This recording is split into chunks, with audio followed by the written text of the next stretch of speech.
que es uno de los teólogos protestantes, digamos, más centrados. Su cristología es muy buena, pero su antropología tiene el defecto de que es protestante. Entonces, su visión sobre el hombre está teñida por digamos, la visión protestante de que el hombre no tiene libertad, la naturaleza está totalmente corrupta, por lo tanto no puede hacer un acto libre. Dentro de la su cristología, sí pone que la antropología, cristología y antropología es lo mismo, ya que el primer Adán es figura del segundo, y todo lo que podamos saber del hombre lo sabemos a través de Cristo. ¿Quién y qué es el hombre? Se nos dice en la palabra de Dios. Él parafrasea de esta forma las palabras del compadre Irineo y las suyas. Y eso está correcto. Nosotros sabemos quién es el hombre a través de Cristo. Jesús es el primero en el designio de Dios. Dice, y si deja que Adán le preceda, es para orientar todo hacia el segundo Adán, que es la salvación. Hasta ahí estamos totalmente de acuerdo, porque más bien estamos viendo la parte de su cristología y cómo esa cristología orienta al hombre. Ahora viene la parte antropóloga, y ahí es donde cojea por la posición protestante. Dice, ¿se acuerdan? Lo que viene de lugares distintos de la revelación, o sea, lo que es de no Dios, lo que es pecado, no aplica al hombre real, porque el hombre real no puede hacer, no es responsable de sus actos, pues no puede hacer un acto libre por la falta de libertad, sino aplica al hombre sombra. Por lo que el pecado real y existente es una imposibilidad ontológica, claro. Si no se cree en el libre albedrío, el hecho de hacer un pecado ontológicamente es imposible, porque no tiene la libertad, no tiene la responsabilidad sobre sus acciones. Esa es la visión protestante de la naturaleza corrupta y sin posibilidades de libertad. Claro, esta posición no garantiza la autonomía del hombre. Cristo no recapitula como en nosotros, no atrae todo hacia sí, porque no lo puede atraer, puesto que el atraerlo significa que una decisión libre de la persona que se va hacia allá, atraído por la imagen de Cristo. Obviamente, si el hombre no puede hacer una decisión libre, no puede ser atraído por Cristo.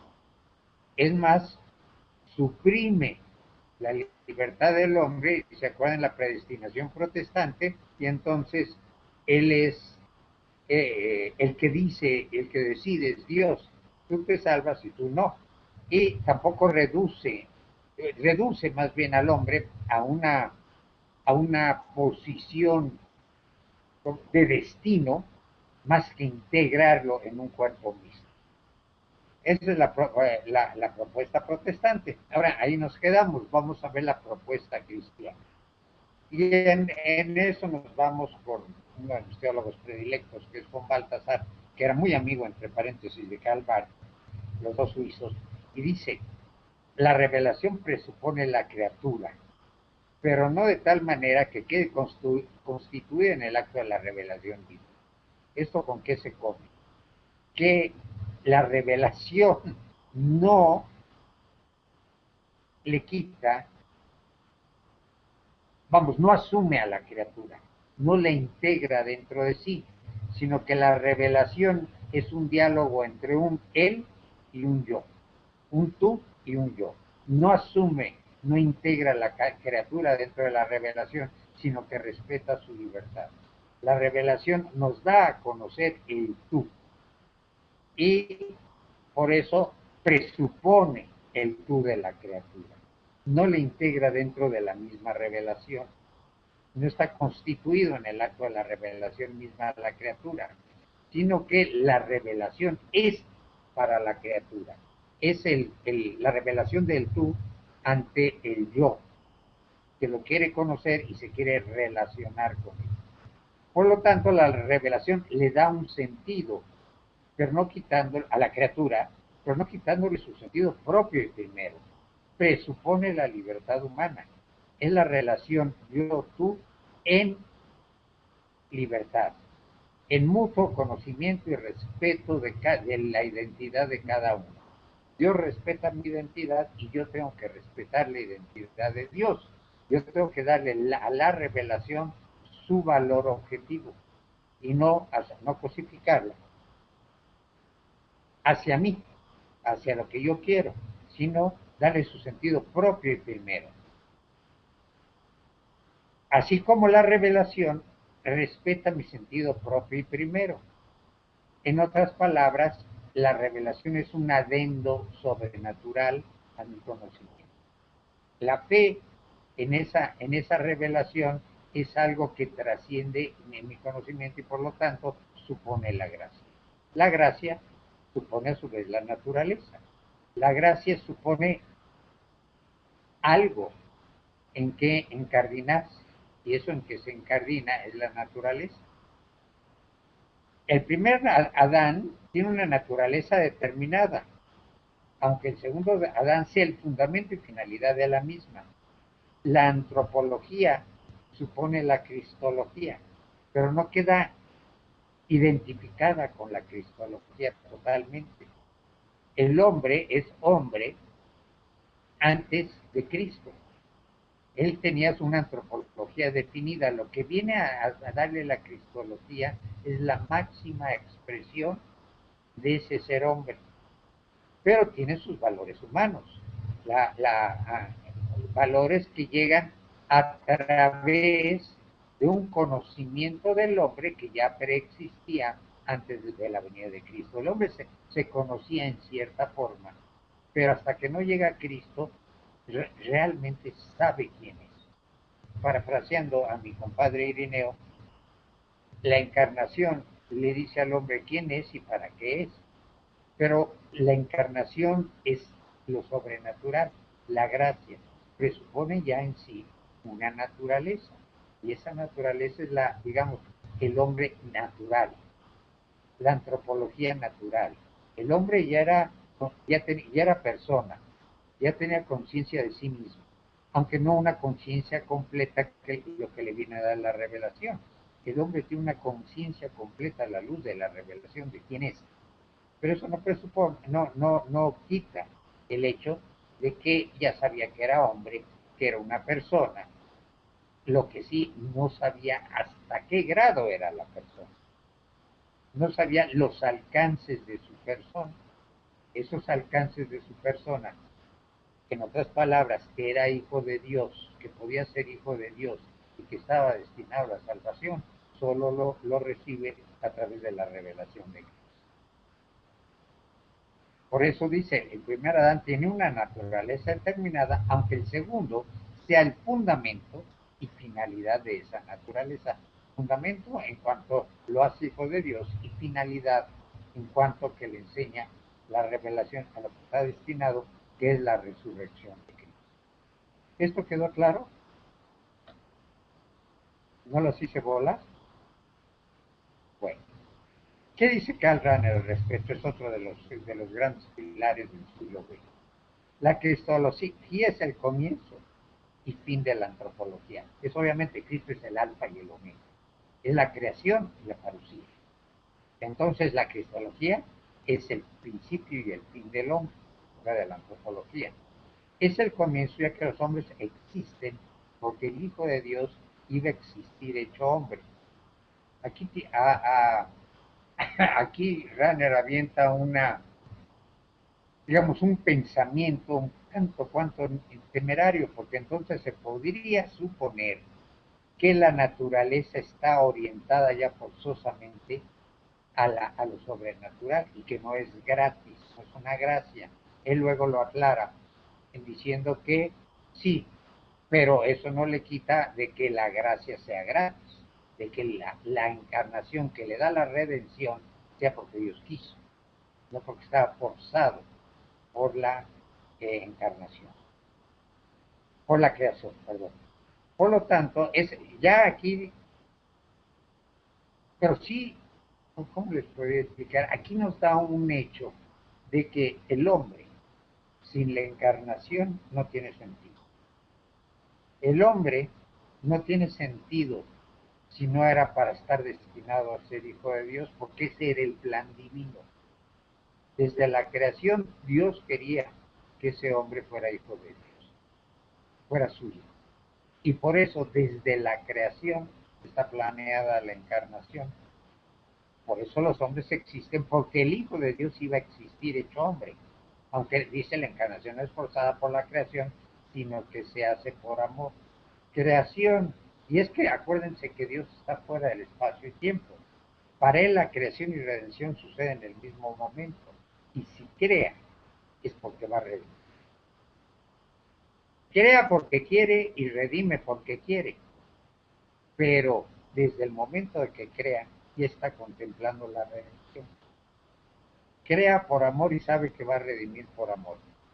Y una no se puede pensar en la creación para Ranner sin pensar en la redención. El amor de Dios que se da en la creación ya contempla el amor más profundo, bueno, la manifestación más profunda del amor de Dios en la redención. La redención le da en sentido a la creación, sino para qué nos crea. Nosotros no somos protestantes, unos nos va a crear para salvarnos y otros para condenarnos, no. Para nosotros Dios nos crea para nuestra salvación. Todos estamos contemplados para salvarnos. Pero como somos imagen de Dios y Dios es libre, tenemos que hacer uso de nuestra libertad para llegar a Dios. En eso respeta mi libertad. ¿Por qué? Porque somos imagen de Dios. Y si nos crea, es para hacernos sus hijos. Y estaba contemplado en el plan de Dios, obviamente desde toda la eternidad, puesto que cuando genera logos lo genera en la eternidad. Ya estaba contemplada precisamente la redención. ¿Quedó claro este concepto, Ranner? ¿Sí? ¿Sí, Erika? Ok. Déjame ver quién más ya se conectó. Seguimos un poco. Ok. Dice, Ranner, la expresividad de Logos es humanidad que la toma libre y por amor. La palabra de Dios se expresa en Cristo. Es su expresión de la palabra de Dios. Su expresión alcanza, la expresión de Dios en su palabra alcanza su totalidad en la encarnación. Cristo, el Logo sin la encarnación y la redención, no se concibe dentro de la revelación. El Logos está para encarnarse y redimirnos. Por lo tanto, la expresividad del Logos es su humanidad, porque en ese momento nos da la filiación divina. Ese es el Logo, la segunda persona de la Santísima Trinidad, que se expresa en Cristo y se expresa en su humanidad para redimirnos. Y eso lo hace libre y por amor. Dice, por lo tanto, la definición del hombre viene dada a partir de la encarnación. Y por eso mismo es cristocéntrico. El hombre sin la filiación divina no tiene razón de ser.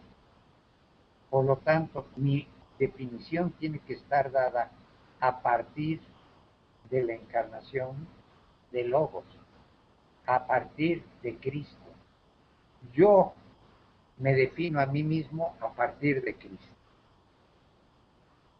Esa es la definición del hombre. ¿Por qué? Porque alcanza su máxima expresión en la imagen que lleva de Dios en la encarnación. Y por eso mismo tiene que ser cristocéntrica, porque el Cristo es el centro de la creación. Es la razón por la que fuimos creados, para ser redimidos en Cristo, para ser asumidos en Cristo y resumidos en Cristo. En la parucía, para eso fuimos encarnados, creados. Por eso dice que el hombre la definición del hombre viene dada a partir de la encarnación. Por eso mismo existe. Y dice, la cristología es también al fin la antropología, porque todo el que se salva es por su transformación en Cristo. Por lo tanto, cristología para Ranner, cristología y antropología es una misma ciencia. ¿Por qué? porque me define lo que yo me tengo que yo me tengo que llegar a ser Cristo. Es como dice el apóstol, ya dejo de ser yo y soy Cristo. Ya no soy yo el que vive, sino es Cristo el que vive en mí. Por lo tanto, esa, ¿cómo diríamos? Esa,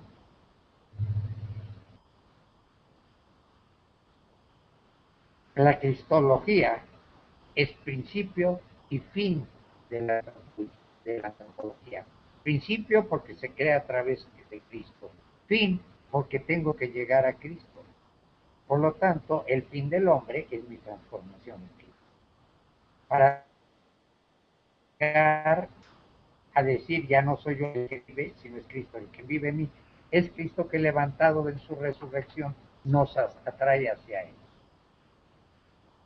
Hasta, si tiene alguna duda, por favor, párenme y pregúntenme, ¿sí? Así, cuando Runner dice que el hombre está inserto en el existencial trascendental, quiere decir que está abierto hacia esa trascendencia.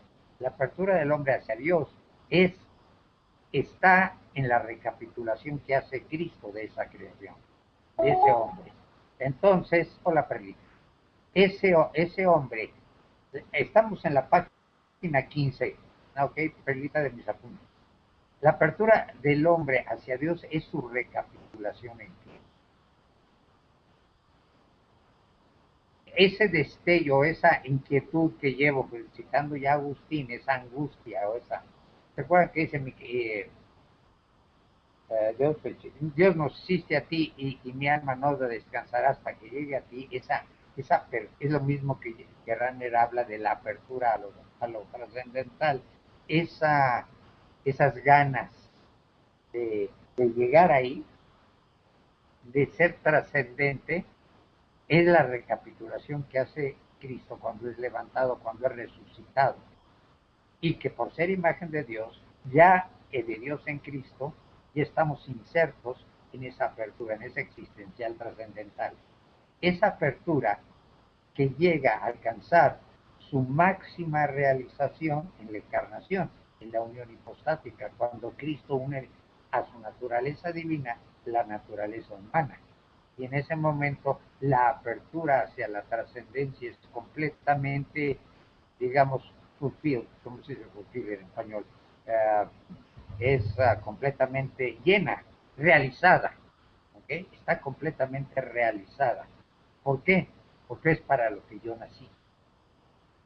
Es para llegar a Dios, y en el momento en que sucede la unión hipostática, en que, como dice las palabras del ángel, y el Espíritu Santo te cubrirá con su manto, en ese momento mi apertura a Dios alcanza su máxima realización, porque tengo la posibilidad de ser hijo de Dios. Y en ese momento ya estoy, digamos, con un pie en el más allá. Ya tengo la opción a transformarme en Cristo a partir de la encarnación. En el momento que se da la unión hipostática es cuando se realiza está realizada mi apertura hacia ese trascendente, porque con eso y con los méritos de Cristo, a través de la gracia que me concede, que me gana en la cruz, a través de eso ya está realizada mi apertura. Ya puedo yo apropiarme de esa apertura si yo acepto a Cristo.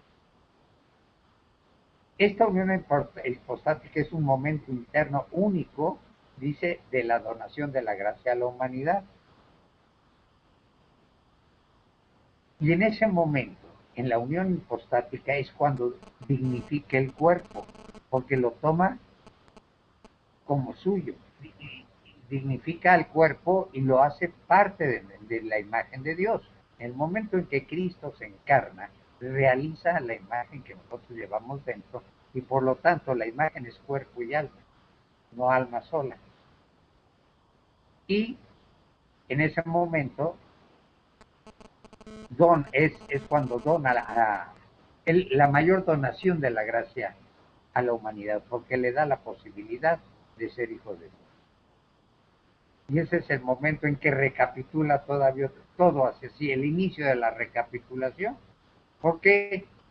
vuelve a dirigir el plan de Dios otra vez hacia ese punto mega que se había carrilado, que se había desfidolado.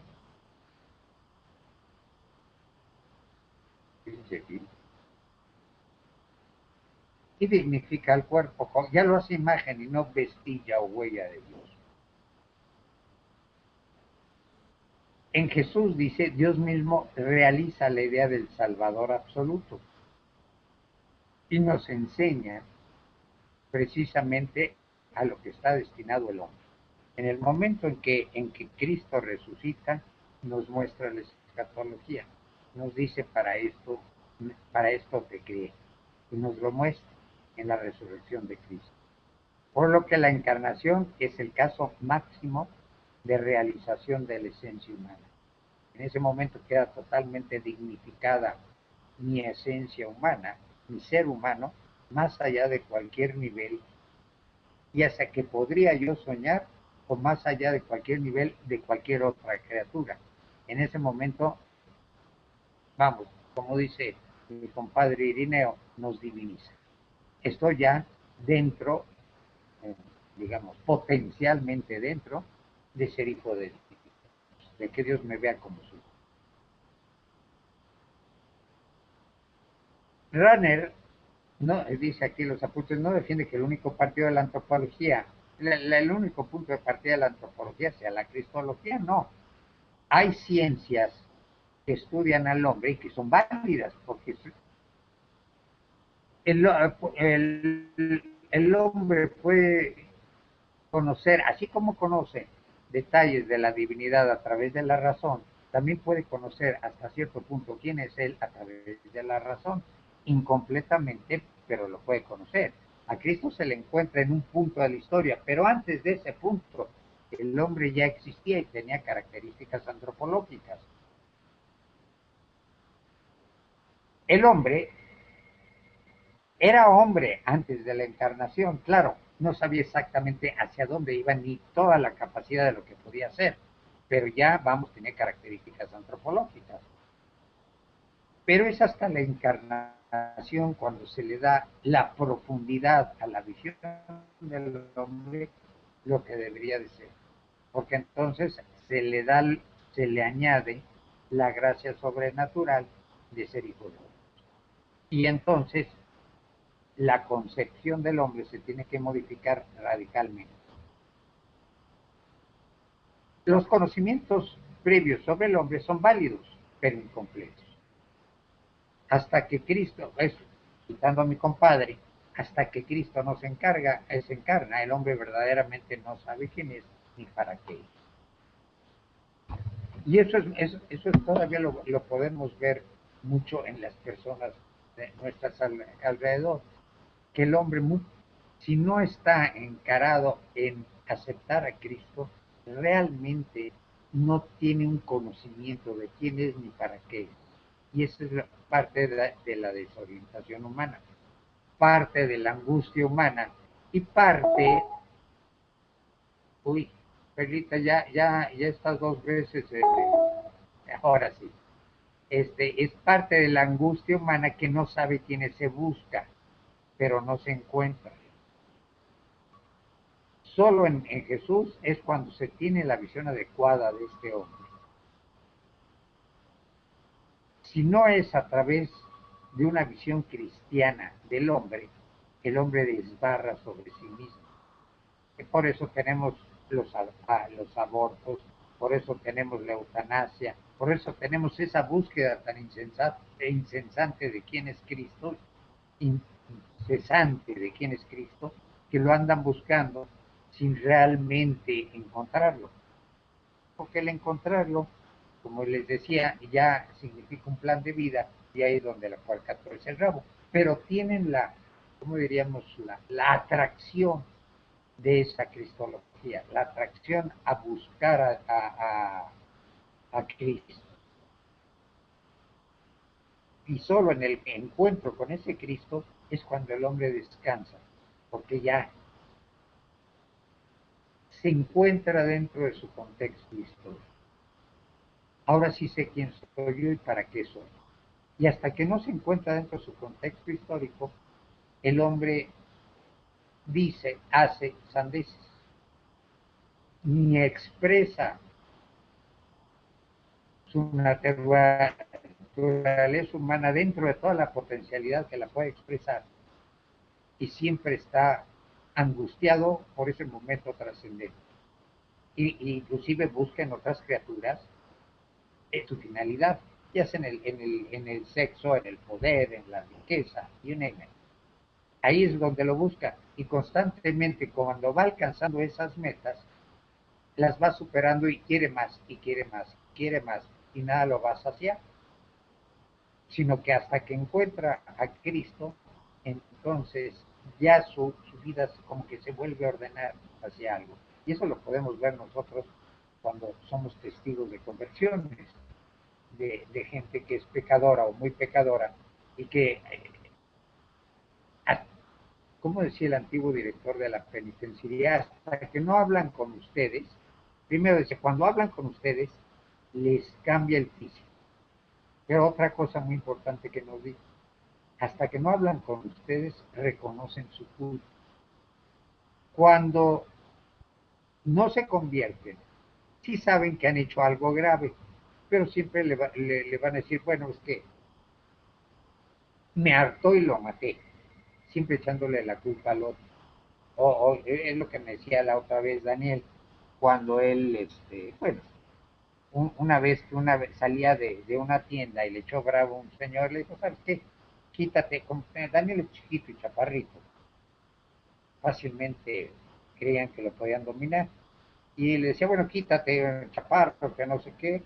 Pues agarrada y saca la pistola y así de sencillo. Y ya está. Hasta que no se convierte, pero siempre, no, me echó brava, se puso en contra mía. Hasta que realmente no viene la conversión, se considera la culpa. ¿Por qué? Porque hasta que verdaderamente no viene la conversión, no se encuentra a Cristo, no se sabe él realmente quién es ni para qué es. En el momento en que se da cuenta él de quién es él y para qué es, se da cuenta de lo dispar que está su acción contra la imagen de Cristo que lleva en él, y entonces reconoció su culpa. Es lo que nos decía el director de la prisión en ese. Fíjense qué perceptivo. En ese momento se dio el cuenta que hasta que no hablaba, para él hablar significaba que se convertían, que se confesaban, que se comulgaban, hasta que no daban ese paso, no reconocían la culpa, siempre se la estaban dando a otros, a circunstancias, personas, lo que quieran. ¿Por qué? Porque estaba desorientada su vida. Su fin no era Dios, su fin era, no, su poder, su riqueza, su autoridad delante de los demás, etcétera. Hasta que no orientan su vida y encuentran a Cristo, entonces descansan. Y entonces reconocen su culpa, se ordena sus prioridades, se ordena su vida. Es como digamos, el plan de salvación que está desordenado hasta que no viene la encarnación de Cristo y se orienta otra vez al punto omega, de la misma forma en un alma, en nuestro plan de vida, hasta que no se encarna Cristo en nosotros, hasta que no reconocemos a Cristo, entonces orientamos nuestro plan de vida hacia ese punto omega, que es Cristo. Y entonces nos cae el 20 de quién soy y para qué soy. ¿Quién soy a la luz de Cristo y para qué soy? Para hacerme Cristo, para salvarme junto con Cristo. Y entonces sí, ya se orienta la vida. Ok. Vamos a ver, ahorita que fue, por eso dice, solo en Jesús tenemos la visión adecuada del hombre, sin que ello quiera decir que los conocimientos anteriores, etc. Bueno, vamos a otro teólogo que es Casper, William Casper, que es católico también, es muy buen teólogo. El hombre es una esencia abierta que en Cristo recibe una concreta determinación de contenidos. Esto sí está muy importante. ¿Por qué? Muy profundo. Porque es una esencia abierta hacia lo sobrenatural. Dios lo llama, pero hasta que no conoce a Cristo, ese llamado de Dios, que es la fe, que es un impulso sin tener un contenido, hasta que no se llena el contenido de quién es ese Cristo, hasta entonces nos cae el 20. Sí, y hasta entonces se recibe una concreta determinación de hacia dónde. Hasta que no reconocemos la revelación en Cristo, no sabemos a dónde vamos. Cristo nos llena nuestra, digamos, nuestra tendencia, ese impulso que tenemos hacia lo sobrenatural. Cristo nos ilumina y nos lo tematiza, nos lo hace consciente. Dice, hasta que se recibe la gracia, no se recibe la plenitud de su naturaleza, porque no recibe la filiación divina, los dones del Espíritu Santo, etcétera, etcétera. No se completa, no soy parte del sacerdocio real, no tengo el don de profecía, etcétera, etcétera. Todo lo que nos da la gracia. Y lo que vamos a ver después un poco más a detalle. Hasta que no se recibe esa gracia, mi naturaleza no recibe su plenitud, sobre todo porque no recibe la filiación divina. Hasta entonces recibe nuestra naturaleza su plenitud.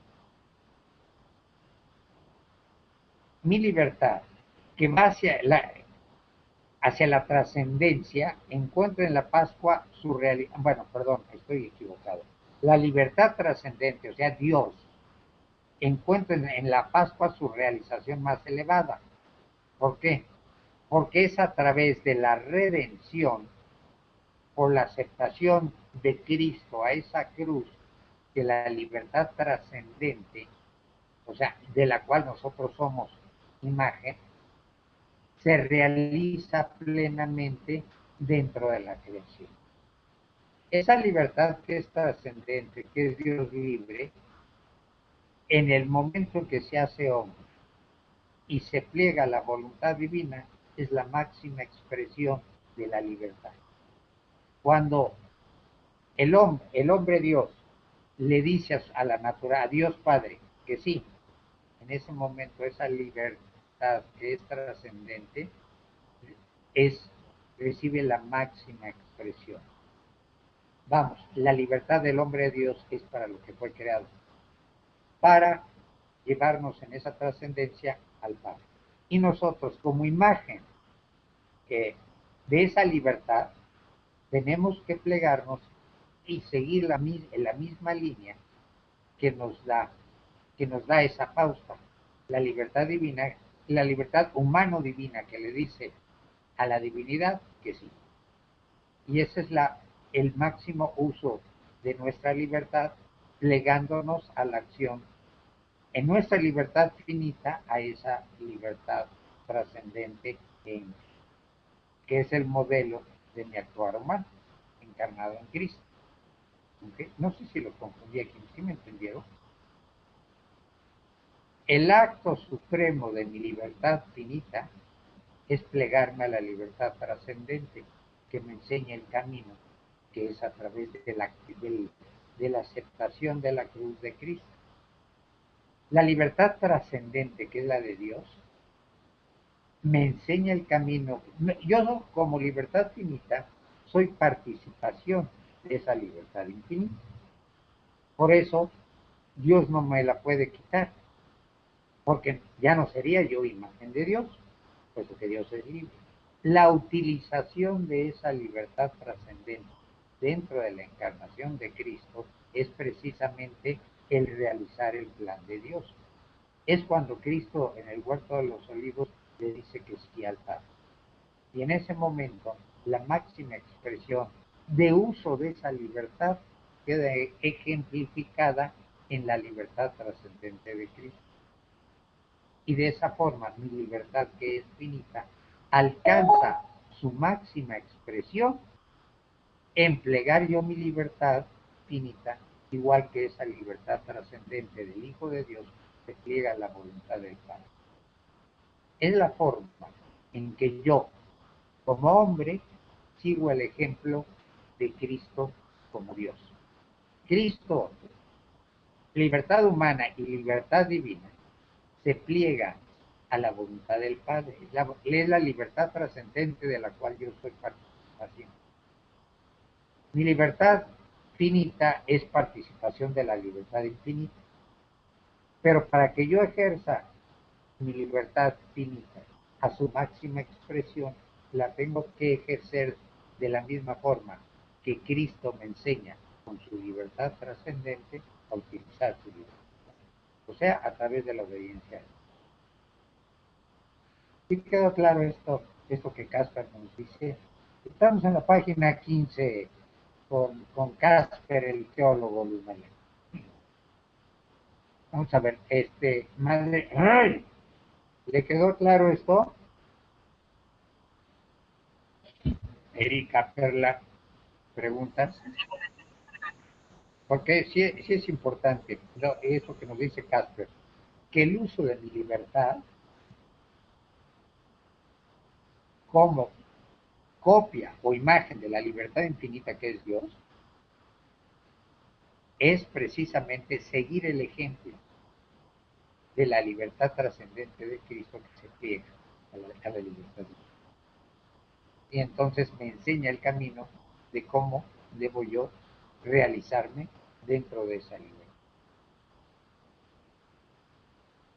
Por eso dice, la libertad trascendente encuentra en la Pascua su realización más elevada, la redención por la aceptación de la cruz, y yo al mismo tiempo me pliego a ese ejemplo al aceptar, al copiar, vamos a decir, el acto de aceptar la voluntad divina. Dice Casper, si Jesús es la determinación de la esencia humana, ¿qué relación existe entre el primer Adán y el En Cristo hallamos la determinación escatológica del hombre. En el momento en que Cristo resucita, nos muestra para qué fuimos hechos. Por eso cuando resucita va a traer todas las cosas, nos muestra el camino que hay que seguir para llegar ahí. Llega a través de la cruz a su resurrección. Pero dice, el dolor humano no es para que te quedes en la cruz. No, vamos, no somos, ¿cómo se llama eso? No somos, ¿cómo se llaman los que les gusta sufrir? Masoquistas. No somos masoquistas. Sufres para esto, para resucitar conmigo. Y entonces, en Cristo hallamos, por eso, en su resurrección, la determinación escatológica del hombre. ¿Para qué estamos hechos? Para la que el hombre está abierto desde siempre. Nosotros llevamos en sí ese impulso hacia la trascendencia, estamos abiertos a la trascendencia y en eso estamos esperando que Cristo nos jale con su resurrección. Y por eso en él hallamos el para qué somos, como decía mi compadre, hasta que Cristo no se encarnó, no sabía ni quién era el hombre, ni para qué era el hombre. Nosotros somos para resucitar con Cristo y en eso Cristo nos lo muestra en el momento en que resucita. Es la relación entre cristología y antropología. La cristología presupone la antropología, ya que el hombre, sujeto libre, escucha y da la respuesta precisamente a esa cristología. Libremente tengo que aceptar a Cristo en su cruz y su resurrección, porque acuérdense las palabras de Juan en el prólogo, vino a los suyos y los suyos no lo recibieron, pero aquellos que sí lo recibieron, facultades hijos de Dios. El chiste está en recibir, ¿sí? En abrir ¿cómo se llama? Mi mente para que Cristo llegue. En aceptarlo, obviamente, no solo con el entendimiento, sino que también con la voluntad. Plegarme yo al plan de salvación de Cristo. Y dice, el hombre es capaz de progreso a cuya esencia pertenece la novedad. Aquí está un poco emborucado y se los voy a traducir del español al español. El hombre es capaz de progreso. Ok, claro. ¿Por qué? Porque se va realizando dentro de su existencia, a cuya esencia pertenece la novedad. ¿Qué es esa novedad? La apertura existencial hacia el Evangelio. Y esa apertura existencial hacia el Evangelio es mi apertura hacia la novedad. Por ello, dice, en Cristo alcanza su determinación concreta e indeducible como concreción de esa apertura. Aquí nos dice Casper, nosotros estamos abiertos por un impulso hacia ese Evangelio. Pero hasta que no aceptamos el Evangelio, hasta que no aceptamos a Cristo en la cruz y resucitado, y llenamos ese impulso de contenido concreto, hasta entonces no concretizamos esa apertura. Hasta que no acepto yo a Cristo como revelación, hasta entonces no concretizo mi apertura trascendental. Es en la aceptación de ese evangelio, de esa novedad, de esa buena nueva, en donde yo realizo mi apertura y le doy una concreción, un sentido concreto a ese impulso. Ese impulso está en todos los humanos, pero ese impulso queda frustrado si yo no acepto el Evangelio y vienen las desesperaciones, los suicidios, lo buscar por todos lados y no tener satisfacción, lo que conocemos que sucede todo a nuestro alrededor. Hasta que no tenemos nosotros una aceptación concreta de ese Evangelio que es Cristo, hasta entonces no concreto, no tengo algo concreto de mi impulso, no tengo algo consciente. El impulso es inconsciente, no tiene contenido, es la fe, es ¿cómo se llama? El buscar esa fe. Pero hasta que yo no lo concretizo en Cristo, en el anuncio del Evangelio, hasta entonces mi impulso no es concreto, no concretizo esa apertura. Dice, la terminación y planificación cristológica del hombre es a la vez la crisis de la autodeterminación que el hombre se da así como pecador.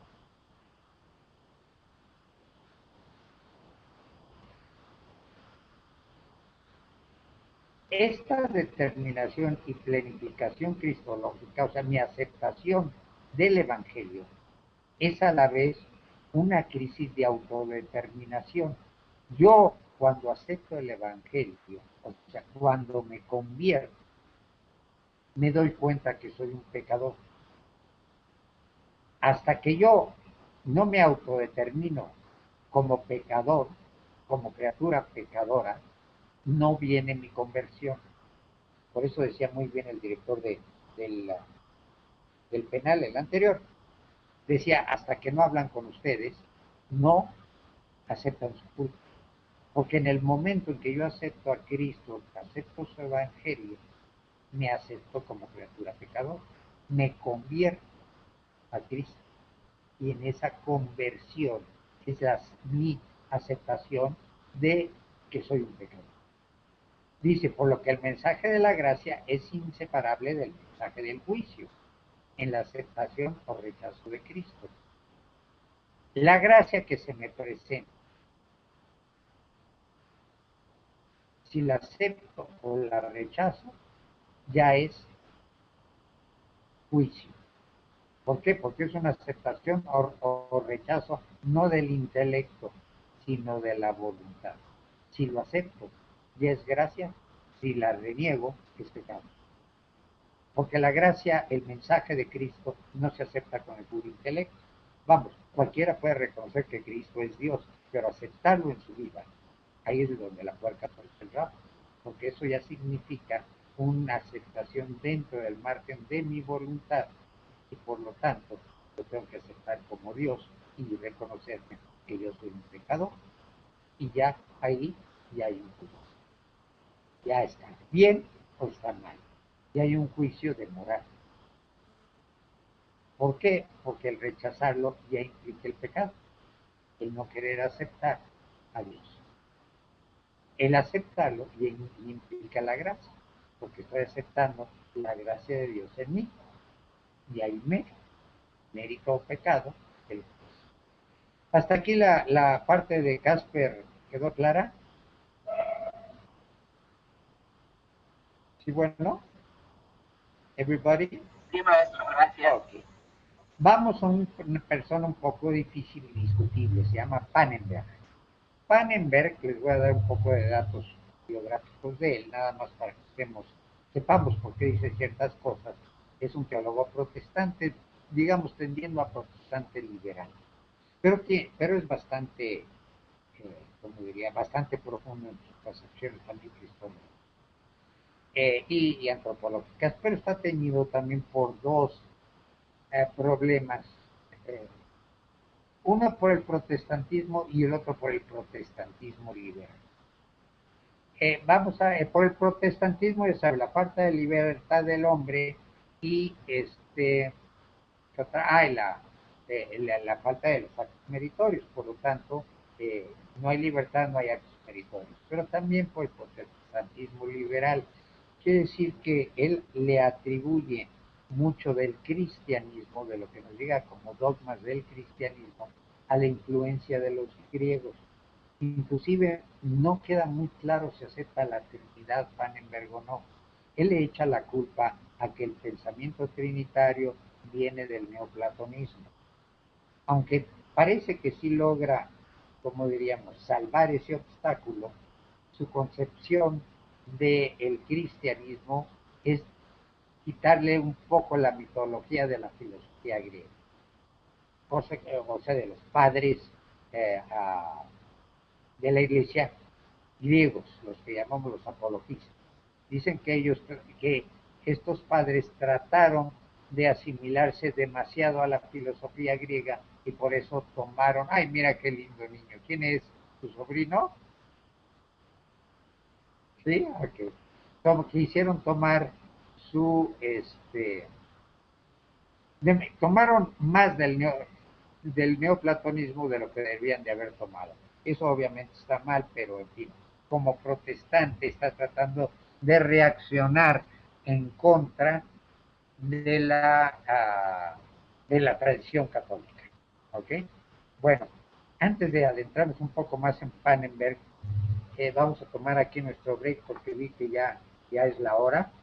El break son las 8, aunque cierta personita que tiene ahí otra personita más chiquita no tiene derecho a break por haber llegado tarde, pero en fin, vamos a echar una cortina de misericordia y olvido sobre ese pecado y vamos a integrarla dentro de nuestro break.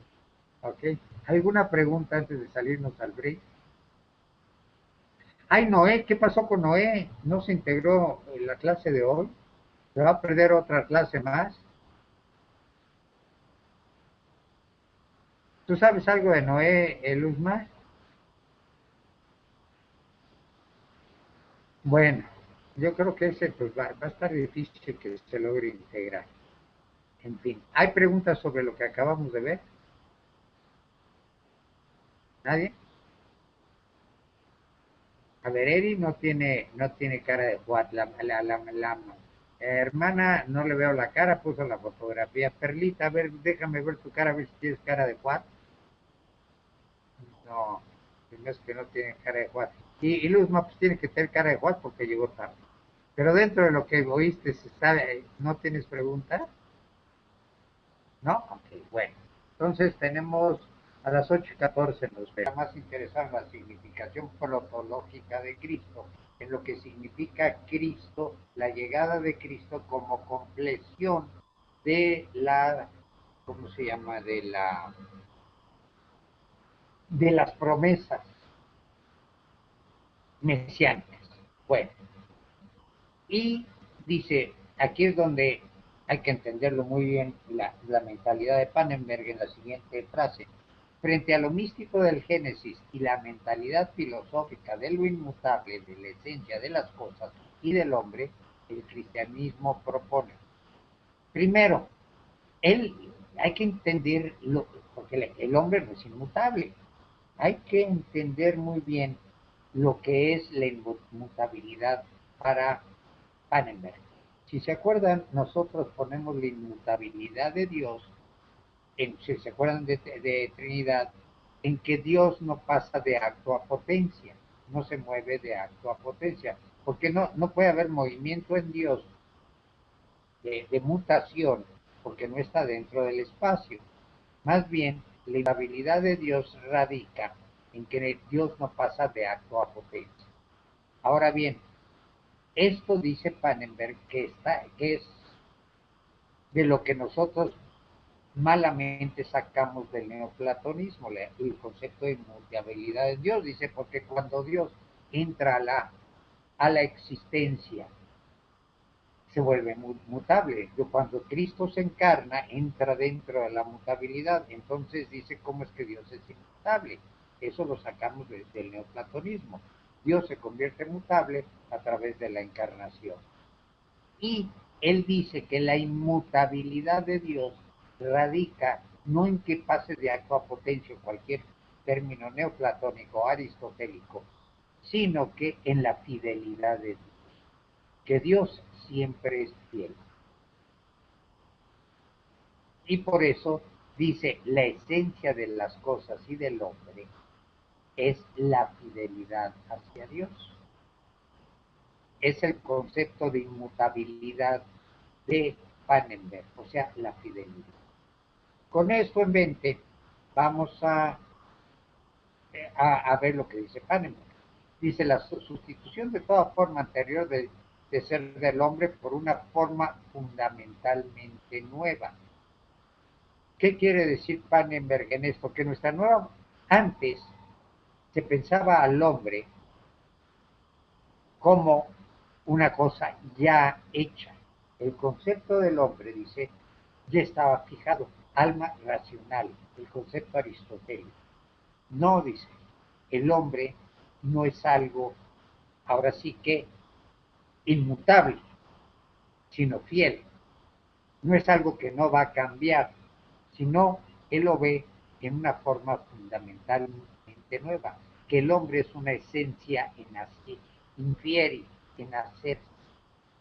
El hombre es una esencia que no está realizada ya, que se tiene que ir realizando a través de su existencia. Ahí estamos perfectamente de acuerdo con Pannenberg. Dice, la teología de los dos Adanes supone reinterpretar los comienzos, el ver el primer Adán a la luz del segundo. También estamos totalmente de acuerdo. Dice, la teología de los dos Adanes que aparece en Romanos, dice, supone reinterpretar los comienzos, o sea, ver el primer Adán a la luz del segundo, que es realmente el modelo del primer Adán. Solo Cristo, dice, es la verdadera imagen de Dios y por tanto solo Cristo es la verdadera imagen del hombre. Y dice, esto es porque es el original según fue creado el hombre a imagen de Dios. Su antropología es muy buena. Donde le falla un poco es en su Trinidad y en su concepto de Dios. Pero su cristología y antropología es buena. Dice, solo Cristo es la verdadera imagen de Dios y esto es porque es el original según fue creado el hombre a imagen. El hombre, por lo tanto, es imagen de Dios a través de Cristo. Y eso estamos totalmente de acuerdo. Por lo tanto, dice, el hombre es historia abocada a la salvación manifestada en Cristo. Y es correcto. Nosotros somos hombres que nos tenemos que realizar nuestra salvación como está manifestada en Cristo. ¿Por qué? Porque Él es nuestro ejemplo. Es la forma como nosotros tenemos que realizar nuestra salvación. Y su situación de partida natural, o sea, de creación, es con apertura a ese destino. Cuando yo nazco, es porque soy abierto a ese destino futuro que es Cristo. Por ello, no es una esencia inmutable, sino imagen de Dios en proceso de realización, o sea, de una creación. Por eso Pues Pannenberg va en contra totalmente del concepto de inmutabilidad. Dice, ni la esencia de las cosas, ni la esencia de Dios es inmutable. Claro que la esencia de Dios Padre, nosotros diríamos que sí es inmutable porque no pasa de acto a potencia, pero para él la inmutabilidad es otra cosa. Él la traduce en fidelidad. Dios siempre es fiel a sus designios y eso lo saca de la carta de... Siempre se me olvida qué carta era. Creo que es... Pero no me hagan mucho caso. En que dice que Dios siempre va escalando y dice al final que Dios siempre es fiel. Y en eso pone la inmutabilidad. Dios no se va a mover de su sistema. Es una forma muy hermosa realmente de ver la inmutabilidad de Dios, que Dios siempre está con la mano extendida hacia el hombre, Él es fiel a sus conceptos de misericordia. Dice, y por eso el hombre es historia abocada a la salvación manifestada en Cristo. Yo desde que nazco estoy con apertura hacia Cristo. Por ello no es esencia inmutable, sino imagen de Dios en proceso de realización. Yo me voy cristificando. Pannenberg une el tema del segundo Adán con el de la imagen, por lo que si la verdadera imagen de Dios es Cristo, necesariamente el primer Adán, en cuanto a creado imagen de Dios, tiene que relacionarse con Cristo y dirigirse a él. El primer Adán es obviamente ya lleva la imagen de Dios en Cristo, como toda la creación, que se realiza solo en el momento de la encarnación. Es cuando, digamos, la fotografía del hombre queda completa en el momento de la encarnación. Ya sé yo quién soy. Dice, por la verdad es Cristo, necesariamente el primer Adán se tiene que dirigir hacia ese segundo Adán. No hay que olvidar, y dice, no hay que olvidar que el paso del primer Adán al segundo Adán necesariamente pasa por él. Y eso también es cierto. Por eso aquí agarra el autor del libro las proposiciones de antropología y cristología de Pannenberg, que tienen bastante. Vamos a hacer un pequeño resumen de esto. Primero, hay una presuposición. El hombre es sujeto dentro de la antropología. Con lo primero que tenemos que arrancar es que el hombre es libre. Ese es el primer, es criatura y es libre. La criatura ya la vimos en el primer capítulo. Ahorita estamos viendo la imagen. Y la imagen es que el hombre necesariamente goza de su libertad. Y que las dimensiones que el hombre alcanza por la razón le vienen, obviamente, el conocimiento del mundo y no necesariamente vienen por la gracia. Sin embargo, el hombre existe para esto. Por lo tanto, el conocimiento de sí mismo a través del mundo, como el conocimiento de Dios a través del mundo, es posible. El hombre llega a conocer a Dios en cierta forma a través de la razón, no perfectamente porque necesita la revelación. De la misma forma, el hombre no se puede conocer a sí mismo completamente si no es a través de la revelación, de la misma forma. Porque sí existe un conocimiento previo que no viene por la gracia. Pero esa gracia es para lo que el hombre existe. O sea, para que yo conozca perfectamente quién soy, necesito la gracia de aceptar a Cristo. Para que yo me conozca en mi forma trascendental, en que estoy hecho para Cristo, se necesita la gracia de la fe. El orden de la creación está ordenado hacia esa gracia. Pero el contenido de esa creación no se deduce por la gracia, porque la gracia es gratis. Entonces, el contenido de la creación está en el orden natural, el de la gracia lo perfecciona. Por lo tanto, yo estoy presupuesto en un orden natural, como sujeto libre llamado a esa gracia, pero no necesariamente ser realizado en él. Estoy abierto a eso, hacia esa ley. Eso como presupuesto. Soy un hombre abierto a la trascendencia, libre, pero no puedo realizar esa trascendencia si no es por la fe. Y dice, esa es la presuposición, una superación.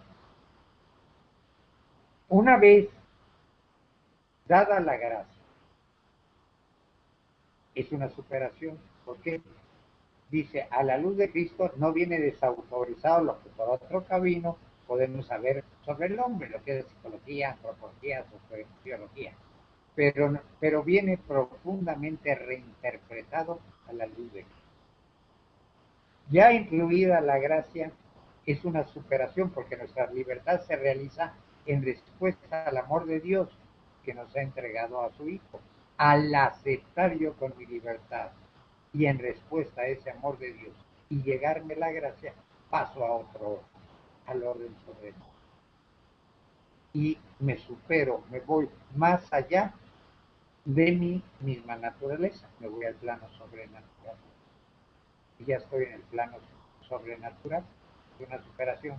Y por eso en Cristo no solo hayamos colmado nuestras esperanzas, esa angustia, sino muy superadas, más allá de lo que podemos imaginar, porque estamos destinados a ser hijos de Dios y a tener comunión con Dios. No estamos destinados a conocer a Dios, no estamos destinados a tener una relación yo y tú con Dios. Estamos destinados a ser sus hijos y a estar en comunión con Él. Eso es a lo que estamos destinados. Y es una superación. Hay un desvelamiento. ¿Por qué? Porque nos enteramos de esto. Esta superación no nos va a decir lo que somos ahorita, sino lo que vamos a hacer, lo que estamos destinados a hacer. La revelación no solo me dice lo que soy ahorita, sino hacia dónde voy. A lo que estoy llamado a ser, que es hijo de Dios y en comunión con Dios. La cristología devela el sentido de la antropología. Cristo nos dice cuál es la verdadera esencia del hombre en el momento de la encarnación. La cristología nos devela la antropología. No por una causalidad necesaria, sino por la gracia. La gracia que Dios nos lo ofrece en libertad, ese amor. O sea, Él nos lleva a la redención porque nos quiere, no porque nos necesite, ni porque sea necesaria, porque nos creó, sino porque nos quiere redimir y nos quiere ver como sus hijos. Dice, eso no implica una causalidad necesaria, sino la libertad de Dios que por amor entrega a su Hijo. Y por ese mismo amor es como Él nos da precisamente a su Hijo como premio. Implica fidelidad a sus designios. Desde un principio está considerado precisamente la superación de nuestra naturaleza en lo sobrenatural. Pero esta consideración es gratis. ¿Por qué? Porque implica la fidelidad de Dios a su plan de salvación. Implica la fidelidad a la creación que lo lleva a una redención en la cruz y implica la creación implica una redención en que Dios se mete a la historia y Dios se abre al sufrimiento humano, a las necesidades humanas, al amor humano y al entendimiento humano. Al encarnarse Dios, en ese momento se vacía de sí mismo y se abre precisamente a redimir. En esa redención es como Dios está fiel a su deseo. Y implica una unidad, como decía, en el proyecto divino entre creación y salvación. Aunque no puede uno confundirse con una con otra, porque una no implica la otra. El que nos cree no quiere decir que necesariamente nos tenga que salvar. Nos salva porque se le da su regalada gana, porque nos quiere. Ahora bien, esto es lo que nos revela en la revelación. En pocas y efímeras palabras, ¿qué es lo que nos dice? ¿Qué es este desvelamiento?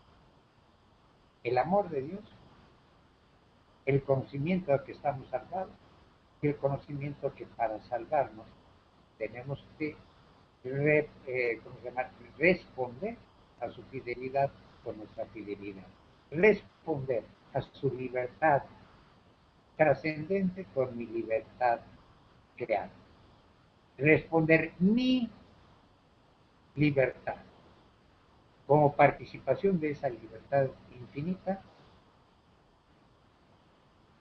aceptar el ejemplo que Él me da con su libertad trascendente y hacerla lo mismo como mi libertad finita. En cristiano me dice, yo me sacrifico en la cruz por ustedes, ustedes se tienen que sacrificar en la cruz por sus hermanos. Amaos los unos a los otros como yo los he amado. Y ese es el gran desvelamiento o la gran revelación. Cristo te ama, Cristo te salva, te redime. Pero para que vengas en esa redención, tienes que hacer lo que busca decir. Tienes que seguir mi ejemplo. Yo te amo, pero tú tienes que amar como yo amo. Tú tienes que amar de acuerdo a como yo amo. Sí, me parece que leímos juntos la primera carta de Juan, ¿verdad? Sí se las leí la otra vez. Sí fue a ustedes, ¿verdad? ¿Alguien responda?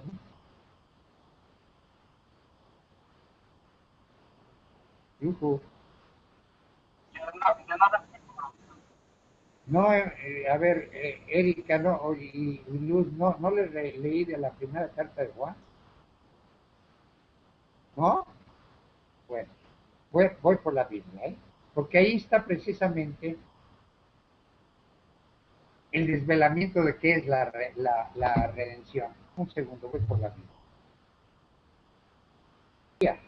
No los narra como los sinópticos, y por eso son los sinópticos, no narran nada más los hechos, sin interpretarlos, sino que narra los hechos y los interpreta, es su teología. Pero se enfoca sobre los hechos de Cristo.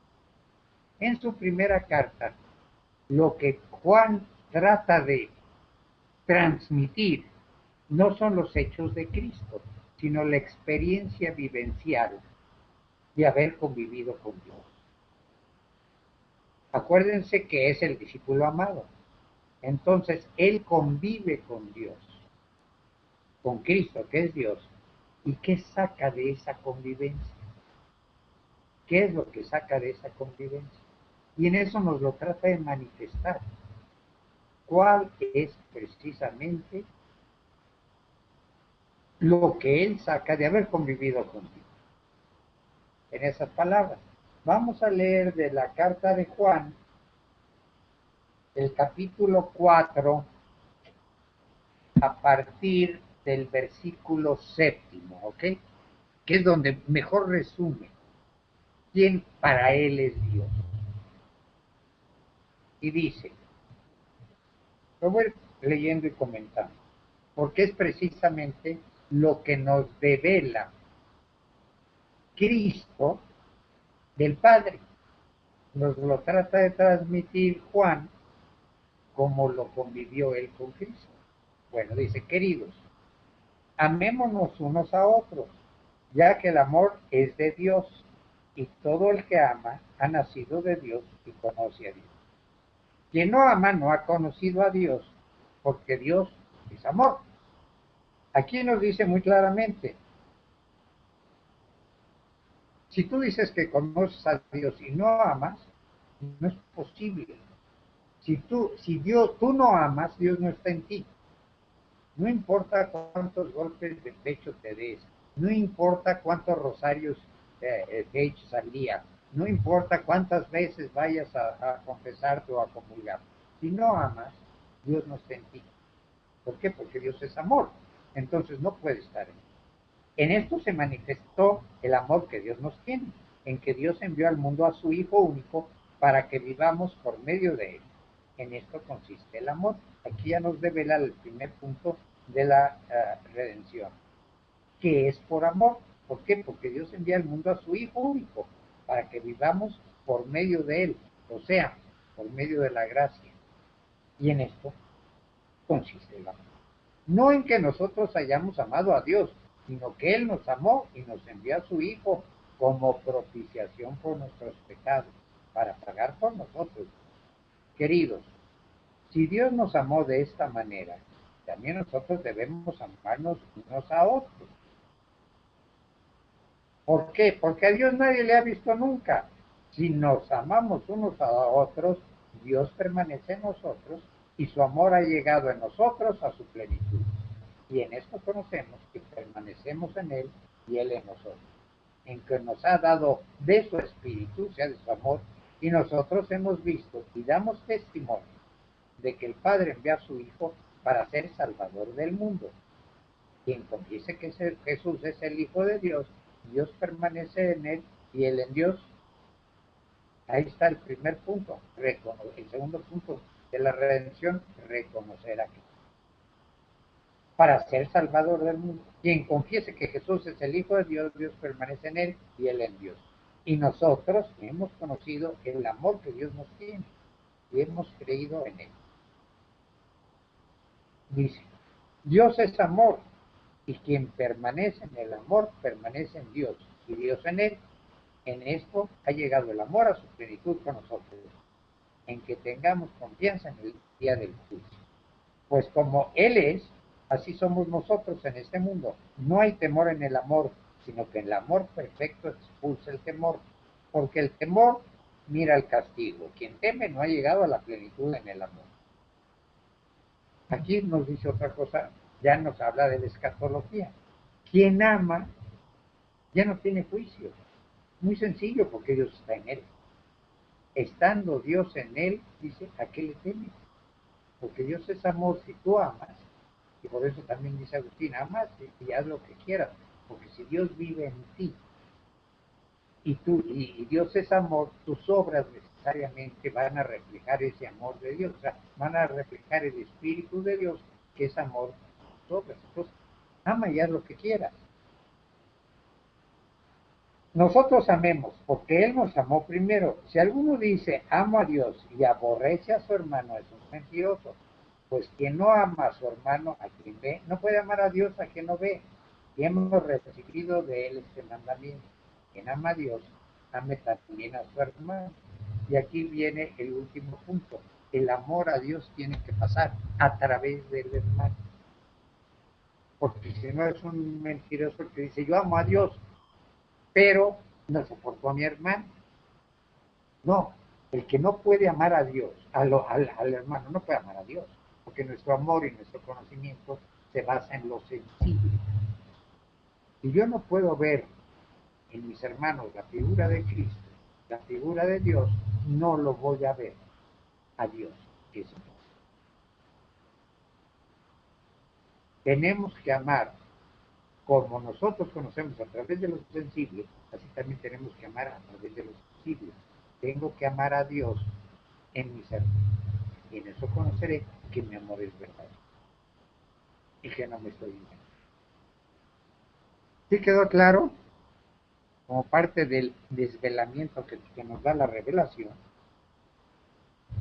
¿Hay sobre esto preguntas? Bueno, ese es el desvelamiento. Hay una crítica, como resumen. A la luz de la única determinación, la de Cristo, se pueden juzgar los caminos del hombre que con frecuencia se aparta de ellos. ¿Qué quiere decir esto? Si ve uno lo que cuesta la redención, ve uno la maldad del pecado. Si ve uno que para satisfacer por ese pecado, Cristo lo expía en la cruz, es una muestra de la maldad inherente del pecado. Dice, la cruz de Jesús nos muestra hasta qué punto el hombre ha errado, pero nos indica dos cosas. que la determinación es previa, o sea, la determinación a la salvación, por lo que podemos hablar de criterios para juzgar acerca de si el hombre se ha apartado de ella. Tú estás destinado a salvar. Y a raíz de la cruz, lo que determina la malicia del pecado, podemos claramente ver hasta qué punto el hombre se ha apartado de ese plan de salvación, que le costó hasta la última sangre de Jesús el volvernos a poner. La aparición de Cristo que lleva este juicio significa que la determinación del ser humano en él, en Cristo, no era fácilmente conocible, por tanto la necesidad de la revelación. Claro, por lo siguiente, no, ¿quién va a entender que el modo de redención es a través de la cruz si Cristo no nos viene y nos lo enseña? Si Dios hubiera dicho, ¿saben qué, mis hijos? Bueno, ya Cristo llegó, se hizo hombre, pidió perdón por nuestros pecados y ya se fue al cielo. ¿Ok? Pero no nos enseña el camino y nada más Dios nos deja unos mandamientos que dice, a través del dolor que te vas a redimir. ¿Quién lo va a entender? Si no es a través de que Cristo baja y nos muestre el camino, derramando hasta la última gota de su sangre por nosotros, hasta entonces debe de caer el 20 de que ese es el camino de redención. Nos cae el 20 de tres cosas. ¿Hasta qué punto Dios nos ama? Segundo, ¿qué tan malo es el pecado que Cristo tiene que derramar su última gota de sangre para liberar? Y tercero, me muestra el camino de la misma redención. Entonces, la revelación nos muestra esas tres cosas. Y por tanto, dice mi compadre, el hombre ha sido hecho a imagen de Dios, pero solo con la aparición de Jesucristo se ve el alcance verdadero de esa afirmación. Ok, sobre lo que acabamos de ver, hay preguntas que nos vamos a un siguiente párrafo, que es importante.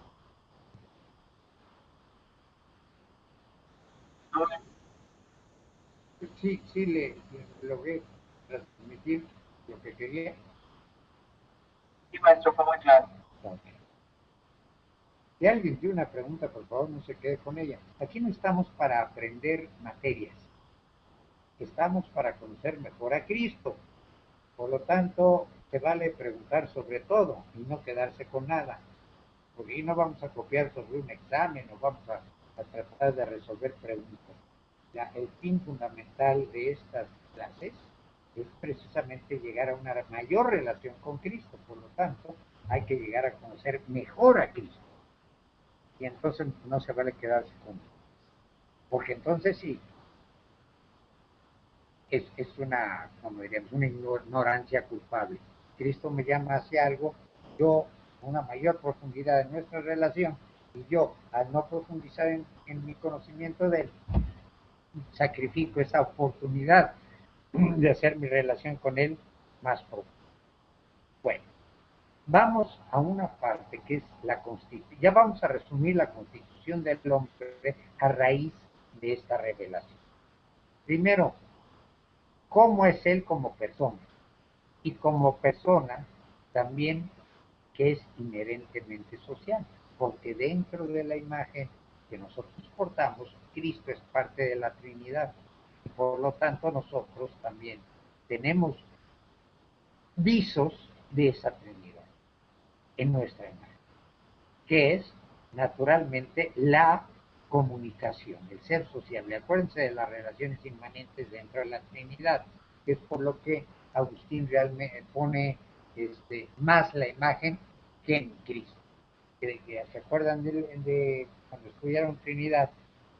Que la imagen de San Agustín, la imagen de Dios radica en que somos memoria, entendimiento y voluntad, Padre, Hijo y Espíritu Santo. Y en eso somos imagen de Él. Bueno, somos imagen de Dios en Cristo, no en la Trinidad en sí. Pero como Cristo es parte de esa Trinidad, implica que nosotros tengamos rasgos de esa Trinidad. Y lo que es La Trinidad es una comunicación pura entre el Padre y el Hijo a través del amor de Cristo. De la misma forma, yo soy un ser social. ¿Por qué? Porque dentro de mí está ese impulso a ese amor que es el Espíritu Santo. Existe ese impulso en mi forma de necesitar desarrollarme yo en un ambiente social, que en este caso es la iglesia. ¿Okay? Y ahí es como nosotros nos comunicamos unos a otros por medio del Espíritu Santo, que es precisamente realizar la imagen trinitaria en nosotros. Bueno, ese es el resumen de lo que vamos a ver en este siguiente capítulo de la imagen de Dios, para que no se me pierda. Dice, la definición cristiana del hombre es en relación con la condición de imagen de Dios y con la referencia intrínseca a Cristo que esta condición compone.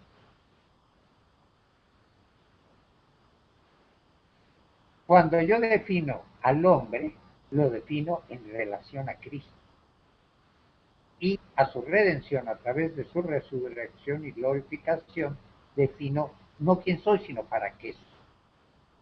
La definición entonces completa del hombre es: soy imagen de Dios en Cristo y estoy orientado a esta resurrección y glorificación. Como las diferentes dimensiones del ser humano, se manifiesta la condición de imagen de Dios y como ésta no se destruye, sino que integra los aspectos de la condición humana que descubrimos de experiencia de nuestra vida, vemos a Dios en los demás a pesar del pecado. Muy bien, esta imagen de Dios siempre la llevamos y la vamos a llevar hasta en el infierno. Eso es uno de los, yo creo que de los castigos peores, tener la imagen de Dios y estar destinados a en toda la eternidad a nunca realizarla. Pero en fin, esto es lo que nos posibilita a ver en los demás a Cristo. Y ese es el fundamento del sermón escatológico de Mateo 25, en que dice, bueno, venid hijos de mi Padre, están los corderos y los cabritos. Y les dice, venid hijos de mi Padre, porque me diste de beber, porque tuve hambre y me diste de comer, tuve frío y me vestiste, estuve enfermo y me visitaste, y estuve preso y veniste a mí. Y le van a decir, pero pues ¿cuándo, Señor? Si nunca te vimos. Y le dice, porque lo que hiciste con uno de estos pequeños, me lo hiciste a mí. Y en el griego es bajante, me lo hiciste a mí mismo. Hay por cierto, esto es un dato cultural, hay una sermón, o hay una plática que da Karl Rahner precisamente a los padres alemanes de la pastoral penitenciaria y usa esta misma exégesis en Mateo 25 cuando les dice, cuando ustedes van a la prisión, no van a ver al preso, no van a ver al asesino, al ladrón, van a ir a ver a Cristo. Y entonces considérense afortunados, no ustedes de que van a verlo, sino que de él que los reciban. ¿Por qué? Porque es Cristo el que los recibe a ustedes. ¿Por qué? No, como dice en Mateo 25, lo que hiciste por uno de estos, que hiciste, y él usa la misma exégesis del griego, a mí mismo. Y esa es la razón de las obras de, ¿cómo le llaman?, de misericordia, que realmente no es misericordia para el enfermo, no es misericordia para el preso, no es misericordia para el pobre, es misericordia para mí, porque soy yo el que me recibe Cristo. Cristo me recibe a mí y por tanto la dignidad, vamos, no soy yo ¿cómo le dicen? El Juan Camaney que va a ver al pobre, sino es Cristo el que me recibe a mí. Aquí realmente el Juan Camaney es el que me está recibiendo, porque es Cristo el que me está recibiendo. Y esa es la base, precisamente, porque vemos a Dios en los demás a pesar del pecado, porque llevan la imagen de Cristo, son Cristo. Y cuando ellos me reciben, es Cristo el que me está recibiendo. Y por eso les dice, venid hijos de mi Padre, porque estuve hambre y me diste de comer. Ahora que fuimos, les voy a leer una cosa muy bonita que nos puso la la pastoral penitenciaria, los que estuvimos ahí yendo toda la Semana Santa. Voy nada más por la constancia para leérselas tal cual. Es precisamente una metido. Me acuerdo que yo inclusive fui cuando estaba enfermo y por poco y me lleva la tía de las muchachas, pero nos dio esta constancia, está muy bonita porque precisamente está tomada de aquí. Dice, querido Roberto, por toda la eternidad recordaré los días que pasamos juntos en la cárcel, porque yo estuve preso, solo y abandonado, y tú quisiste venir a mí, y lo firma Jesús de Nazaret. Es una constancia muy bonita que a alguien se le ocurrió poner, pero es muy real. Es precisamente el Jesús el que te recibe. ¿Por qué? Porque tiene la imagen. Es su imagen, y su imagen es Él. Y entonces Él es el que te recibe. Y en eso en Mateo está clarísimo. Bueno, dice también la filiación la filiación divina se destruye con el pecado, pero no la imagen de Dios. Sin embargo, la imagen se va perfilando más nítidamente conforme vamos avanzando en el camino de la gracia. Recibe uno la imagen, pero no la semejanza. Lo que tiene uno que ir realizando a través de la existencia es la semejanza con Cristo. ¿Sobre esto hay alguna pregunta?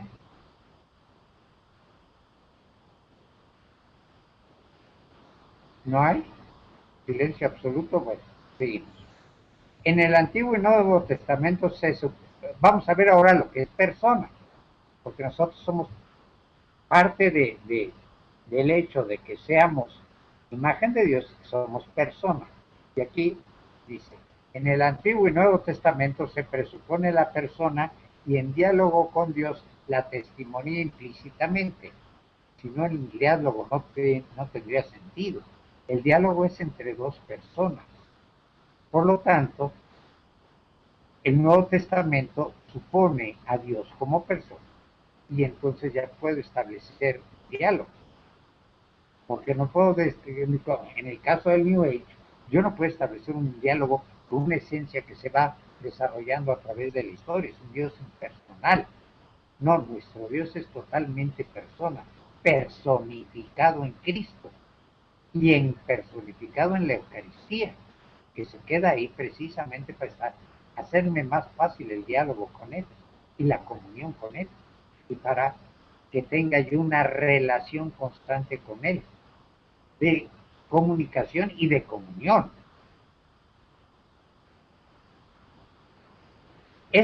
Dice el hombre es capaz de ser movido por Dios y de recibir la fuerza vital que es el Espíritu Santo. Esa es la fuerza del Espíritu de Dios que mueve al hombre. Por lo tanto, espíritu no es antropológico como cuerpo y alma, como Cristo, sino teológico, ya que es divino y expresa el poder de Dios. Este espíritu, como les digo, no es imagen de Dios, es el impulso del amor de Dios. Y este impulso del amor de Dios es el que mueve al hombre a asemejarse a Dios. ¿Sí? Expresa el poder de Dios a través del amor. En el Nuevo Testamento, el Espíritu Santo se revela como inseparablemente asociado al Padre y al Hijo en la realización de la obra salvadora. Es primero la fuerza del amor que realiza la encarnación. Es el movimiento y santificación de nosotros a través de la Iglesia.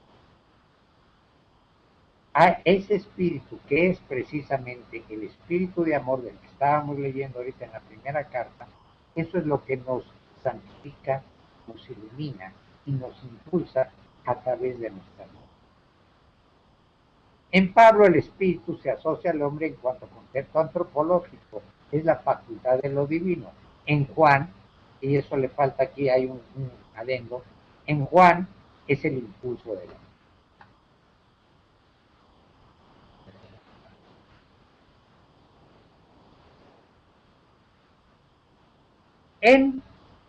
Y a partir de Agustín, eso sí póngale una notita arriba aquí del apunte, porque dice, debe decir a partir de Agustín, se contrapone, el espíritu se contrapone a la carne. ¿Se acuerdan que habíamos hablado que a Agustín siempre lo tiñe esa, ese dejo del maniqueísmo que él era antes, él era maniqueo. Entonces siempre pone espíritu. Antes que nada vamos a hacer una realidad. Es alma y cuerpo, espíritu y cuerpo, no es que sean tres, porque en Pablo muchas veces dice cuerpo, alma y espíritu. El espíritu es el alma cuando se habla que trasciende. No lo estamos hablando desde un punto filosófico, sino desde un punto teológico. Vamos, el espíritu es el alma visto desde la teología. El alma racional es visto desde la filosofía. Vamos a aclarar esos conceptos porque si no luego alguien me puso que el hombre se componía de cuerpo, alma y espíritu. No, no son tres cosas, son dos. Pero el alma o espíritu depende desde qué punto de vista se vea. Si el de la trascendencia se toma como espíritu o de la teología se toma como espíritu, o la composición de alma y cuerpo tomado desde el punto de vista filosófico. ¿Está clara la distinción antes de seguir adelante? ¿Alguien tiene dudas respecto a esto? ¿No los hice bolas? Ok. Alma se le llama espíritu cuando estamos hablando en la parte teológica sobre la trascendencia. Bueno, por lo tanto, a partir de Agustín, ya no, se nos acabó se nos acabó el 20, ¿dónde me quedo? Volveré a quedarme un poco atrás en la parte de Pablo, en el número 4. Desde ahí volvemos a comenzar, porque se me acabó el tiempo y no me había yo dado cuenta. Sobre lo que acabamos de ver,